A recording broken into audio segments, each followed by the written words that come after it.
Sir வாழ்க்கையில இருக்கிறத வச்சு நிறைவடைகிறதுக்கு சந்தோஷப்படுறதுக்கு தெரியணும் சார். வாழ்க்கை அனுபவிக்க இது இல்லையே அது இல்லையேங்கிறது அந்த சைடு, இருக்கிறத அனுபவிக்க பேர் தான்டா வாழ்க்கை, அது எங்க சைடு.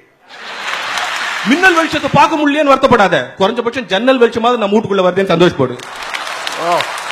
எங்க தோட்டத்துல பட்டாம்பூச்சியே வரமாட்டேன்னு கவலைப்படாத, நம்ம சமயக்கட்டுல கரப்பாம்பூச்சி இல்லாம இருக்குது அது வரைக்கும் சந்தோஷப்படு. நான் பால்கனில நிக்க முடியலன்னு வருத்தப்படாத, தெருவில் நிக்காம கடவுள் வச்சுக்கிறான் அது வரைக்கும் சந்தோஷப்படு. சார் வாழ்க்கைனா என்ன சார்? ஒரு டாக்டர் கிட்ட போய் வாழ்க்கை என்னன்னு கேளுங்க, பிறப்புக்கும் இறப்புக்கும் இடைப்பட்ட காலம் வாழ்க்கை, தப்புன்னு முடிச்சிடும். ஒரு சன்னியாசிட்ட போய் வாழ்க்கை என்னன்னு கேளுங்க, வெந்ததை தின்கிறோம் விதி வந்தால் சாகுறோம் அவன். ஒரு நடிகன் போய் வாழ்க்கை என்ன கேளுங்க, சார் மார்க்கெட் இருந்தா மேக்கப் இல்லைன்னா பேக்கப் அவன்.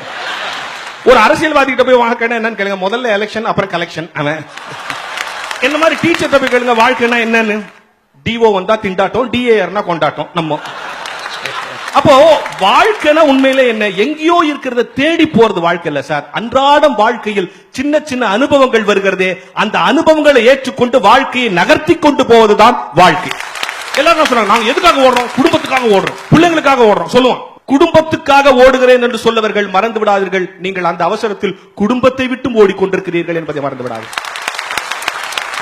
உன் பிள்ளைக்கு நல்ல சாப்பாடு போடணுங்கிறது முக்கியம் தான்டா, அதோட முக்கியம் உன் புள்ள கூட உட்கார்ந்து சாப்பிடணுங்கிறது முக்கியம் இல்லையா?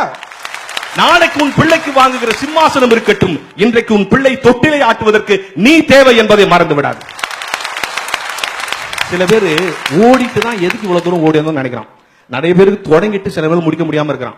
இந்த டிவி சீரியல் எல்லாம் பாத்துக்கிறீங்களா, 500 வாரம் 600 வாரம் தொட்டு முடிக்க தெரியாம முடிச்சு நிற்பான்.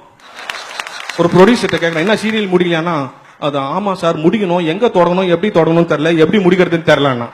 நான் உடனே ஒரு ஐடியா சொன்னேன், அதெல்லாம் கவலைப்படாதரா, ஒரு சீரியல் முடிக்கணும்னா என்ன பண்ணணும்னா அதுல வர ஒரு கேரக்டர் கதையை முடிச்சிடணும். ஒரே வாரத்தில் சீரியல் முடிச்சிட்டான். எந்த கேரக்டர் கதையை முடிச்சீங்கன்னு கேட்டேன். சார் எந்த கேரக்டர் கதையை முடிக்கிறதுன்னு தெரியல, பேசாம டைரக்டர் கதையை முடிச்சிட்டோம். நமக்கு சார் நம்ம வாழ்க்கையில திருப்தி, நம்ம வேலையில திருப்தி, நம்ம சார்ந்து இருக்கிற ஊர்ல திருப்தி, நமக்கு கிடைச்சிருக்கிற அவைலபிள் ஆப்பர்ச்சுனிட்டியில திருப்தி அடைக்கிற பழக்கம் கிடையாது. இப்ப கண்ணாடி முன்னால நிக்கிற எல்லாருமே என்ன நினைக்கிறான், இன்னும் கொஞ்சம் உயரமா இருந்திருக்கலாம், இன்னும் கொஞ்சம் சவுப்பா இருந்திருக்கலாம், இன்னும் கொஞ்சம் முடி இப்படி நினைக்கிறான். எல்லாம் நினைக்கிறானா இல்லையா?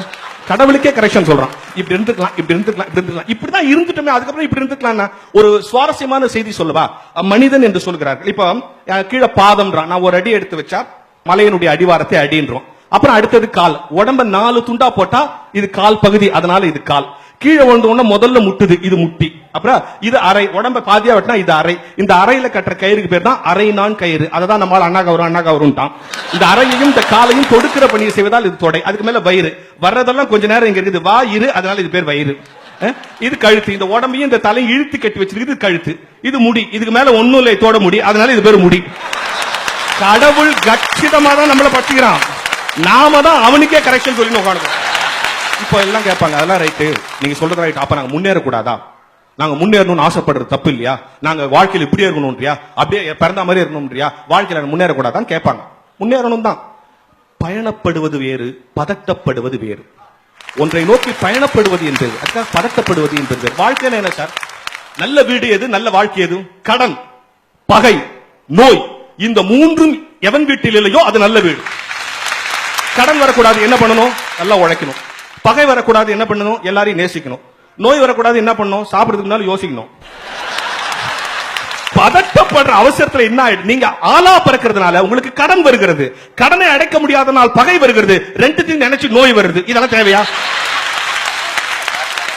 என்னைக்கோ நடக்கிற பளபளப்புக்காக போய் அன்னாட வாழ்க்கையில் இருக்கிற கலகலப்பு எழுந்துடக்கூடாதுன்னு தான் நாங்க சொல்றோம். நம்ம பெருசா சாதிக்கணும் ஒண்ணு வேணாம் சார். மழை பெஞ்சிச்சு மெட்ராஸ்ல, பெருசா பங்களா கட்டினா 10 வருஷமா பக்கத்து வீட்டுல இருந்தவன மொட்டை மாடியில மீட் பண்ணிக்கிறாங்க. ஹலோ, நீங்க இங்கதான் இருக்கீங்களா? நானும் இங்கதான் இருக்கிறேன்.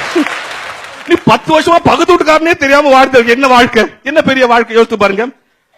எங்கேயோ போய் சம்பாரிச்சு பாஸ்புக்ல இருக்கிற பணத்தை எல்லாம் கொட்டி இங்க ஒரு வீடை கட்டிட்டு அதுல வசிக்க முடியாம அந்த வீட்டை பேஸ்புக்ல பார்த்து உட்காந்துக்கிறான். இது தேவையா? யோசித்து பாருங்க சார். நாளைய பற்றி நம்பிக்கை தான் வாழ்க்கை அவங்க சொல்லுவாங்க. அதே மாதிரி நாளைய பற்றிய மர்மமும் வாழ்க்கை சார். நாளைக்கு என்ன நடக்குன்னு தெரியாது. இன்றைக்கு வாழ்க்கை நிஜம். நமக்கு சில விஷயங்கள் உண்மையே தெரியாது, தெரியக்கூடாது, தெரியாம இருக்கிறது தான் நல்லது.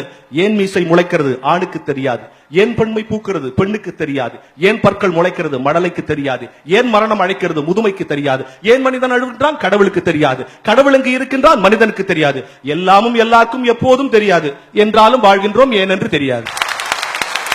சார் மகிழ்ச்சினா என்ன, மன நிறைவுனா என்ன? இப்ப நீங்க எல்லாரும் கை தட்டுறீங்கல்ல, இது மகிழ்ச்சி. இப்ப இந்த கூட்டத்தை விட்டு வெளியே போகும்போது அந்த பட்டிமன்றம் போனோம், நல்ல விஷயம்லாம் சொன்னாங்க, கரெக்ட் தான், அவங்க சொன்னதெல்லாம் வாஸ்தவம் தான், ஆமாமா அதை நான் கூட அதை ஒத்துக்கிறேன் அப்படின்னு சொல்றீங்களா, அது மனநிறைவு. இந்த மகிழ்ச்சி மறைஞ்சிரும், ஆனா அந்த மனநிறைவு நிலைக்கும். ஆகவே கடவுள் எனக்கு இது கொடுக்கல அது கொடுக்கல, இவ்வளவு பெரிய வாழ்க்கையை கொடுத்திருக்காரு, இது போதாதா? இந்த வாழ்க்கை வச்சு மேல திருப்பி திருப்பி வாழ்க்கை கொடுப்பாரு. இப்ப கல்யாண மாலை இருக்குது, ஒருத்தர் வராரு, கல்யாணம் பண்ணிக்கிறாரு, போயிட்டு அதுல இருந்து அவர் வாழ்க்கை வந்துடும். அதை விட்டுட்டு நான் கல்யாண மாலைக்கு ரெகுலர் கஸ்டமரா இருப்பேன்னு சொல்ல முடியுமா? அவரு ரெகுலரா வந்தாலும் தப்பு, இவரு ரெகுலரா பண்ணி வச்சாலும் தப்பு. எதுக்கு ரெகுலரா பொண்ணு கேட்டா? இப்ப உங்க யாரையாவது மேடையில கூப்பிட்டு உங்ககிட்ட எல்லாம் என்னென்ன இல்லன்னு சொல்லுங்க, கடகடன்னு எல்லாரும் சொல்லிடுவீங்க. என்னென்ன இருக்குன்னா கொஞ்சம் யோசித்து தான் சொல்லுவீங்க. ஏன்னா இல்லாத விஷயங்களை நினைத்துக் கொண்டே இருக்கிற நாம் இருக்கிற விஷயங்களை இழந்து விடுகிறோம் என்பதுதான் உண்மை. எனவே கனவில் வருகிற ஆப்பிளை விட கையில் இருக்கிற நெல்லிக்காய் நிஜம். நன்றி, வணக்கம்.